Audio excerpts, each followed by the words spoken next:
Assalamualaikum warahmatullahi wabarakatuh. Bersama kembali dengan saya Muhammad Denny Gusnaldi dengan NIM 23010130130134. Pada kesempatan kali ini saya akan membahas tentang praktikum acara 1 ilmu reproduksi ternak yang membahas tentang anatomi dan fisiologi reproduksi ternak. Alat yang digunakan adalah preparat dari awetan, organ reproduksi ternak, dan alat-alat penunjang lainnya. Metode yang digunakan adalah mengamati bagian-bagian dari organ reproduksi ternak itu sendiri. Organ reproduksi pada ternak ruminansia jantan terdiri dari testis yang menghasilkan sperma dan hormon androgen. Yang selanjutnya adalah skrotum yang berfungsi sebagai pemberi lingkungan yang nyaman bagi testis. Yang selanjutnya adalah epididymis yang berfungsi sebagai penampung sperma sementara. Yang selanjutnya adalah vas deferens yang mengangkut sperma dari epididymis ke uretra. Selanjutnya ada vesikula yang menutrisi semen, dan yang terakhir adalah penis yang merupakan bagian luar yang berfungsi sebagai penyuntik dari semen tersendiri. Mekanisme reproduksi pada ruminansia jantan akan pubertas diawali dengan hipotalamus yang menerima rangsang dan akan mengsekresikan GnRH dan kemudian diikuti dengan tahap-tahap selanjutnya. Organ reproduksi pada ternak ruminansia betina terdiri dari ovarium. Ovarium itu berfungsi menghasilkan ovum dan hormon estrogen dan progesteron. Terus selanjutnya ada oviduk yang berfungsi untuk menerima sel ovum dan menerima sel sperma yang ketika ternak betina kawin. Selanjutnya adalah uterus yang berfungsi sebagai tempat tumbuh kembangnya dari embrio. Selanjutnya ada vagina. Vagina ini adalah tempat mendeposisikan semen. Dan yang terakhir ada vulva yang merupakan organ kopulasi dari ternak betina, ternak ruminansia betina. Pubertas pada ternak ruminansia betina dipengaruhi oleh beberapa faktor. Faktor-faktor tersebut adalah iklim, pakan ternak, manajemen ternak, dan bangsa ternak. Selain itu juga kehadiran ternak jantan juga mempengaruhi pubertas pada ternak ruminansia betina. Bila ternak ruminansia betina sedang birahi lalu dikawinkan, hipofisa yang ada di dalam ternak ruminansia betina akan mensekresikan hormon LH dan estrogen yang kemudian akan menekan ovarium sehingga sperma dari luar dapat masuk ke dalam ovarium. Halo, assalamualaikum warahmatullahi wabarakatuh. Perkenalkan, nama saya Cenafta Deshifa dengan NIM 23010120130202. Saya akan menjelaskan mengenai saluran reproduksi unggas jantan dan betina. Organ reproduksi unggas jantan mendapat testis sebagai tempat pembentukan spermatozoa. Selanjutnya yaitu epididymis. Epididymis berfungsi sebagai tempat transport konsentrasi, maturasi, dan penyimpanan spermatozoa. Kemudian selanjutnya ada organ vas deferens. Vas deferens mempunyai fungsi sebagai tempat penyimpanan spermatozoa sebelum diejakulasikan. Selanjutnya ada organ kopulasi, yaitu organ yang berfungsi membantu proses reproduksi. Organ reproduksi unggas betina terdiri dari ovarium. Ovarium adalah organ reproduksi primer di mana tempat dihasilkan ovum atau sel telur yang akan dibuahi oleh spermatozoa. Kemudian ada oviduk. Fungsi dari oviduk yaitu mensekresi telur dan pembentukan kerabang telur. Fundibulum berfungsi sebagai tempat ovulasi dan tempat terjadinya fertilisasi. Magnum berfungsi sebagai tempat 8 disekresikannya albumen telur. Isthmus bertugas mensekresikan membran atau selaput telur. Uterus pada organ reproduksi unggas betina berfungsi mensintesis kerabang telur. Vagina itu berfungsi menjadi tempat peletakan semen pada perkawinan. Kloaka adalah bagian ujung luar dari oviduk, tempat dikeluarkannya telur. Baik, berikutnya adalah penjelasan mekanisme siklus reproduksi ternak unggas jantan dan unggas betina. Mekanisme siklus reproduksi ternak unggas jantan dimulai dengan rangsangan yang diterima dilanjutkan dengan ke hipotalamus lalu mensekresi GnRH, kemudian ke hipofisa dan ke adenohipofisa yang akan mensekresikan beberapa hormon yaitu LH dan FSH. Hormon LH adalah hormon yang berperan menstimulus sel ledi. Sel ledi berperan untuk memproduksi hormon testosteron yang distimulasi oleh keberadaan LH. Luteining hormon meningkatkan aktivitas enzim yang akan mengubah kolesterol menjadi hormon testosteron. Hormon FSH berperan menstimulus sel Sertoli dan tubul seminiferus di mana terjadi pematangan sperma di dalamnya. FSH memiliki peran dalam proses pematangan sperma, sementara testosteron berperan dalam peningkatan libido ternak. Selanjutnya adalah mekanisme siklus reproduksi unggas betina, dimulai dari diterimanya rangsangan, kemudian menuju ke hipotalamus, mensekresikan GnRH yang merangsang hipofisa. Hipofisa pada betina terdiri dari dua, yaitu adenohipofisa dan neurohipofisa. Adenohipofisa mensekresikan hormon FSH yang menstimulus ovarium, di mana ovarium mensekresikan hormon estrogen dan progesteron. Kemudian hormon LTH yang mana pada unggas betina memiliki fungsi sebagai hormon sifat pengeram pada ayam, di mana aktivitas pengeram dikontrol oleh gen prolaktin yang dihasilkan oleh hipofisa, dan hormon LH berfungsi untuk ovulasi atau pelepasan yolk. LH menyebabkan terjadinya ovulasi, yaitu pelepasan kuning telur atau yolk yang sudah matang dari ovarium ke dalam infundibulum. Pada proses pembentukan dan pengeluaran telur ternak unggas betina terdapat neurohipofisa yang mensekresikan hormon oksitosin, di mana oksitosin berfungsi dalam membantu proses pengeluaran telur. Telur didorong ke vagina dengan bantuan hormon oksitosin. Hormon yang berpengaruh pada pembentukan dan pengeluaran telur yaitu hormon estrogen yang merangsang peningkatan produksi kalsium, lalu ada protein dan lemak. Dalam pembentukan telur, estrogen dan progesteron merangsang sintesis protein, baik protein putih telur maupun protein kuning telur, sehingga secara keseluruhan berat telur secara utuh meningkat. Hormon progesteron bertugas menjaga saluran telur untuk menjaganya tetap normal. Assalamualaikum warahmatullahi wabarakatuh. Perkenalkan, nama saya Widya Husn Zahriat dengan NIM 230120120130155 dari kelas IRTP kelompok 10. Di video ini saya akan menjelaskan tentang praktikum acara 2, yaitu gametogenesis dan uji mikroskopis pada spermatozoa. Yang pertama adalah gametogenesis. Gametogenesis merupakan proses pembentukan sel gamit pada jantan dan betina.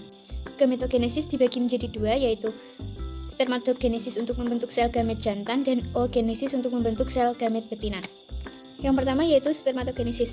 Spermatogenesis merupakan proses pembentukan sel gamet jantan yang berupa sperma dan terjadi di dalam testis. Spermatogenesis mencakup juga dalam proses pematangan sel sperma. Proses spermatogenesis dimulai dari spermatogonium yang bersifat diploid atau memiliki kromosom 2N mengalami fase mitosis, sehingga menyebabkan spermatogonium berubah menjadi spermatosit primer yang juga bersifat diploid atau memiliki kromosom 2N. Kemudian spermatosit primer mengalami fase meiosis tahap 1 yang membelah spermatosit primer menjadi spermatosit sekunder yang bersifat haploid atau memiliki kromosom 1N. Setelah itu, spermatosit sekunder mengalami fase meiosis tahap 2 yang menyebabkan spermatosit sekunder membelah menjadi spermatid. Spermatid ini bersifat haploid atau memiliki satu kromosom. Selanjutnya, proses terakhir dari spermatogenesis adalah terjadinya diferensiasi yang mana mengubah spermatid menjadi sperma sesungguhnya. Sel gamet jantan atau sel sperma terdiri dari kepala, leher, badan, membran plasma, mitokondria, sentriol, akrosom, nukleus, dan juga ekor. Yang kedua adalah oogenesis. Oogenesis merupakan proses pembentukan sel gamet pada betina. Proses oogenesis ini nantinya akan menghasilkan sel telur atau ovum. Oogenesis terjadi di ovarium. Proses oogenesis dimulai dari oogonium yang bersifat diploid atau memiliki kromosom 2N mengalami fase mitosis dan mengubah oogonium menjadi oosit primer yang bersifat diploid. Kemudian oosit primer mengalami fase meiosis tahap 1 dan membelah oosit primer menjadi satu oosit sekunder dan badan polar. Setelah itu, oosit sekunder mengalami fase meiosis tahap 2 yang menghasilkan ootit dan badan polar. Kemudian proses terakhir dari oogenesis adalah terjadinya diferensiasi, yang mana dalam proses diferensiasi ini merubah ootit menjadi sel telur sesungguhnya atau ovum dan melisiskan badan polar. Sel gamet betina atau ovum ini terdiri dari zona pellucida, badan polar, nukleus, sitoplasma, corona radiata, dan membran vitelin. Selanjutnya adalah uji mikroskopis pada spermatozoa. Uji mikroskopis merupakan pengamatan yang dilakukan dengan mikroskop karena benda yang akan diamati memiliki ukuran kecil atau mikroskopis. Dalam uji mikroskopis pada spermatozoa ini yang diamati adalah motilitas, mortalitas, abnormalitas, dan konsentrasi. Yang mana uji motilitas ini adalah uji untuk melihat kemampuan bergerak pada spermatozoa. Lalu uji mortalitas. Uji mortalitas ini adalah uji untuk melihat jumlah spermatozoa yang mati dan menjadi penentu kualitas spermatozoa. Kemudian uji abnormalitas. Uji abnormalitas ini adalah uji untuk melihat ketidaknormalan pada spermatozoa yang dilihat dari bentuk dan ukuran mulai dari kepala hingga ekor yang bertujuan untuk mengetahui tingkat fertilisasi. Dan yang terakhir adalah uji konsentrasi. Uji konsentrasi ini dapat dilihat dari jumlah antara spermatozoa yang mati dan spermatozoa yang hidup. Kemudian uji abnormalitas. Uji abnormalitas ini adalah uji untuk melihat ketidaknormalan pada spermatozoa. Sekian pembahasan praktikum acara 2 dari saya. Kurang lebihnya mohon maaf. Wassalamualaikum warahmatullahi wabarakatuh. Assalamualaikum warahmatullahi wabarakatuh. Perkenalkan, saya Ananda Dwi Agustin dengan NIM 230101 201 301 48 dari kelas peternakan B kelompok 10. Di sini saya akan menyampaikan hasil praktikum ilmu reproduksi ternak acara 3 dengan materi seleksi ternak dan sinkronisasi birahi. Seleksi ternak merupakan kegiatan memilih ternak dengan kualitas yang baik dengan tujuan meningkatkan hasil produktivitas. Hasil seleksi ternak ruminansia jantan pada praktikum ini yaitu memiliki testis yang besar dan simetris, postur tubuh yang gagah, kaki yang kuat, mata yang cerah, nilai BCS yang baik. Jantan yang unggul tidak terlepas dari kemampuannya dalam menghasilkan sperma dan proses spermatogenesis. Hasil seleksi ternak ruminansia betina yaitu memiliki vulva yang baik, memiliki mata yang cerah, kaki yang kokoh, dan memiliki ambing yang besar dan simetris yang akan menghasilkan banyak susu. Seleksi pada ternak unggas jantan, hal yang pertama harus dipastikan adalah ternak harus berada dalam kondisi yang sehat dan tidak mengalami cacat fisik. Paruh tidak memiliki bengkok, jenggir tebal berwarna merah, bulu mengkilap, kaki yang kuat, terdapat jalu untuk memudahkan perkawinan, dan memiliki konformasi tubuh yang padat serta rentang yang lebar. Tampilan eksterior pada ternak unggas betina memiliki kondisi sehat dan tidak cacat fisik, tidak mengalami bengkok pada paruh, jenggir tebal, bulu ternak yang baik, memiliki kondisi yang mengkilap sesuai dengan jenisnya, kaki yang kuat, konformasi tubuh yang tebal, dan memiliki sifat mothering ability. Mothering ability merupakan kemampuan induk mengasuh anaknya. Mothering ability pada ayam yaitu memiliki sifat keibuan di mana ayam mampu mengasuh anaknya, salah satunya dalam mengerami telur hingga menetas. Sinkronisasi birahi adalah suatu pengendalian estrus pada betina dengan memanipulasi keserentakan estrus dan ovulasi yang berfungsi untuk meningkatkan populasi. Kelebihan sinkronisasi menggunakan progesteron yaitu aman digunakan untuk ternak bunting, sedangkan kekurangannya yaitu tidak efisien waktu. Proses sinkronisasi birahi menggunakan hormon progesteron yang pertama yaitu menyiapkan spons vagina yang berisikan hormon progesteron, kemudian menyiapkan alat bahan yang digunakan. Masukkan spons ke dalam pipa aplikator dan dorong sampai hampir muncul di ujung pipa aplikator. Kemudian bersihkan vulva menggunakan alkohol, kemudian masukkan pipa aplikator ke dalam vagina melalui vulva secara perlahan. Lalu, dorong pipa pendorong, setelah itu tarik pipa aplikator. Spons bertahan dalam vagina selama 14 hari. Setelah 14 hari, dilepaskan secara bersamaan agar terjadi sinkronisasi birahi. Sekian dari saya, apabila ada kesalahan mohon dimaafkan. Wassalamualaikum warahmatullahi wabarakatuh. Assalamualaikum warahmatullahi wabarakatuh. Perkenalkan, nama saya Zulki Zulhak dengan NIM 23010120130119 dari kelompok 10 IRTB. Pada kesempatan kali ini saya akan menjelaskan mengenai praktikum acara keempat yaitu tentang penampungan semen dan pembuatan semen beku. Nah, penampungan semen sendiri adalah suatu cara untuk mendapatkan semen dari sektor pejantan yang dipengaruhi oleh faktor internal dan faktor eksternal. Metode penampungan semen sendiri yaitu ada metode pengurutan, metode elektrosirkulator, dan metode pembuatan. Kemudian ada pengenceran semen. Pengenceran semen adalah suatu proses penambahan larutan pengencer ke dalam semen yang telah ditampung. Fungsi dari pengenceran semen sendiri yang pertama yaitu sebagai sumber nutrisi bagi sperma, memperpanjang masa hidup sperma, menambah volume semen, dan sebagai buffer. Nah, untuk cara pembuatannya sendiri, yang pertama masukkan magnet ke dalam gelas beker yang telah berisi 100 ml aquades. Kemudian masukkan teri sebanyak 3,03 gram, kemudian lakukan proses homogenisasi dengan menggunakan magnetic stirrer selama 30 detik.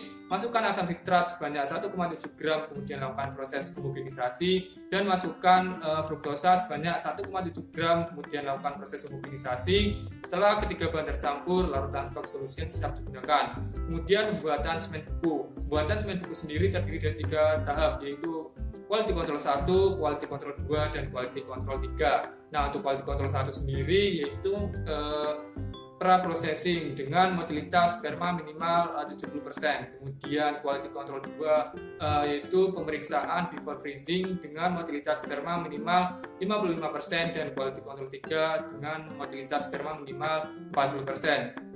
Kemudian semen beku sendiri dimasukkan ke dalam kontainer dan siap didistribusikan.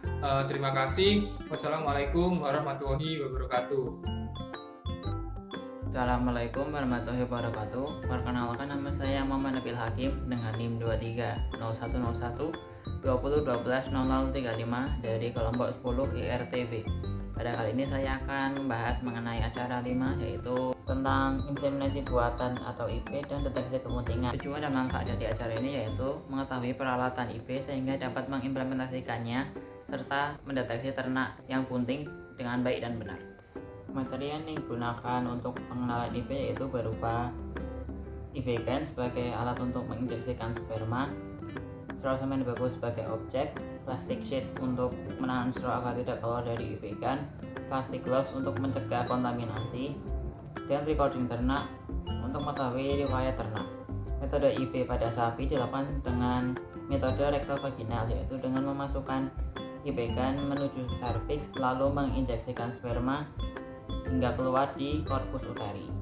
Materi untuk uji kepentingan ternak berupa tabung reaksi, larutan pendahuluan, larutan penegas, dan DEEA gas detect sebagai metode kepentingan ternak.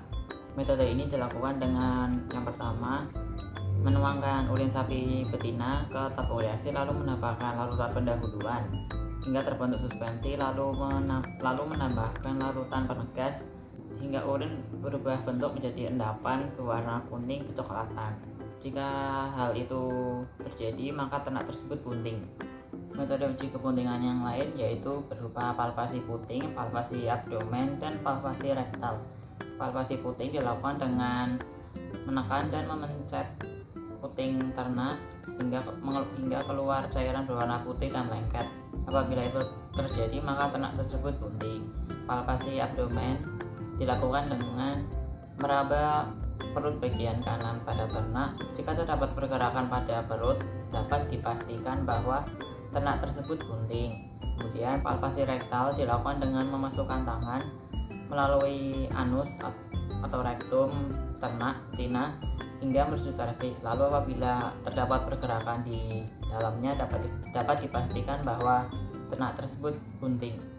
Demikian pembahasan yang dapat saya sampaikan mengenai acara 5 tentang inseminasi buatan atau IP dan deteksi kepentingan. Lebih dan kurangnya mohon dimaafkan. Assalamualaikum warahmatullahi wabarakatuh.